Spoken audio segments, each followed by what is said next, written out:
বিশ্ব যখন ঘুমিয়েছিল তখন মধ্যপ্রাচ্যে আগুন জ্বলছিল। দুই চিরশক্তি পরাশক্তি ইরান এবং ইসরায়েল মুখোমুখি হয়েছিল এমন এক সংঘর্ষে যেখানে বোমা, গুপ্তচর, ড্রোন আর প্রতিশোধের আগুন মিলেমিশে এক রক্তাক্ত ইতিহাস তৈরি করেছিল। এবং এই আগুনের মাঝখানে আটকে ছিল একটি জাতি, ফিলিস্তিন, যারা বছরের পর বছর ধরে ভুগছে দমন, বোমা আর বেদনার ভারে। এই গল্প সেই যুদ্ধের যেখানে কেউ সম্পূর্ণ নির্দোষ নয়। এখানে প্রতিটি পদক্ষেপেই লুকিয়ে থাকে প্রতিশোধ, রাজনীতি এবং স্ট্র্যাটেজি। 2019 সাল, সিরিয়ার দামাস্কাসে ইসরায়েলের একটি গোপন মিশন। টার্গেট ইরানের একটি সামরিক কনভয়, যা হিজবুল্লাহর মাধ্যমে গাজা ও লেবাননের মিলিশিয়াদের কাছে অস্ত্র পাঠাচ্ছিল।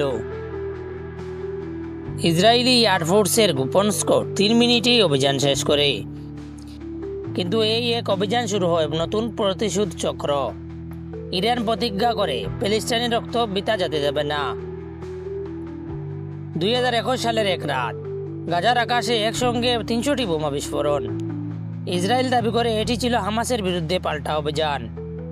কিন্তু ধ্বংসস্তূপের নিচে ছাপা পড়ে যায় 6 বছরের ছোট্ট লায়লা, যার ছবি ইরানের একটি মসজিদের দেওয়ালে টানিয়ে দেওয়া হয়।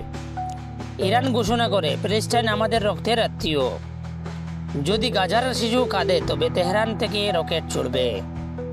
2024 সাল, বিশ্ব নেতারা মধ্যপ্রাচ্যে শান্তির কথা বলে, কিন্তু পিছনে সৌদি আরব, আমিরাত ও কিছু আরব দেশে গোপনে ইসরায়েলের সঙ্গে বাণিজ্য চুক্তি করে।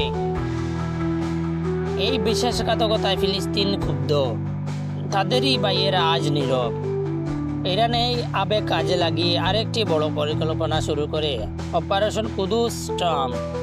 2025 সালের গ্রীষ্ম, তেল আবিবে সাইবার হাইফাতে রকেট, গাজায় একসঙ্গে 100টি ড্রোন।